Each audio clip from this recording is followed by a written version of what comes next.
পুরুলিয়ার দেবেন Mahato government medical college and হাসপাতালে বেডে বসে এক ছাত্র পরীক্ষা দেয়। রঘুনাথপুর স্টেট জেনারেল হাসপাতালেও এক ছাত্রী বেডে বসে পরীক্ষা দেয়। 2000 পরীক্ষা মাধ্যমিক পর্যবেক্ষক টিম রঘুনাথপুর সুপার স্পেশালিটি হাসপাতাল এবং পুরুলিয়ার দেবেন মাহাতো গভর্নমেন্ট মেডিকেল কলেজ হাসপাতালে ওই হাসপাতালে পরীক্ষা দেওয়া ছাত্রছাত্রীদের সাথে কথা বলে এবং আগামী দিন তারা কিভাবে পরীক্ষা দেবে সেই বিষয়টির উপর নজর রেখেছেন। জেলায় সমস্ত সেন্টারগুলিতে শান্তি শৃঙ্খলাপূর্ণভাবে পরীক্ষা হয় বলে জানিয়েছেন পুরুলিয়া জেলা 2025 মাধ্যমিক পর্যবেক্ষক টিমের district convener doctor Somnath query. তিনি জানিয়েছেন জেলায় কোনো অপ্রীতিকর ঘটনার খবর নেই, সুষ্ঠুভাবে সম্পন্ন হয়েছে প্রথম দিনের পরীক্ষা। মাধ্যমিক 2025-এর আজকে প্রথম দিনের পরীক্ষা ছিল। আমার জেলাতে পরীক্ষা সুষ্ঠুভাবে সম্পন্ন হয়েছে।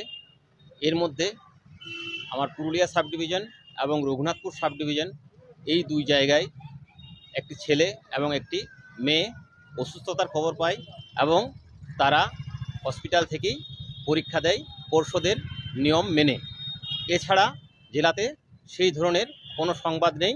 খুব সুন্দরভাবে সুষ্ঠুভাবে সকলের সহযোগিতায় পরীক্ষা সম্পন্ন হয়েছে। এই ছাত্রছাত্রী কি আগামী দিনে হাসপাতালে পরীক্ষা যদি অসুস্থতা ফিল করে ডাক্তারি সে ধরনের বলে থাকেন বা ডাক্তারি আনফিট দিয়ে থাকেন বা এখানে স্টিল থাকতে বলেন, তাহলে অবশ্যই পর্ষদের নিয়ম মেনে সে হসপিটাল থেকেই পরীক্ষা দেবে। আর জেলায় কোনো রিটার্ন নিয়ে পরীক্ষা পাই না, এখনো পর্যন্ত অফিসিয়ালি আমাদের কাছে কোনো খবর নেই।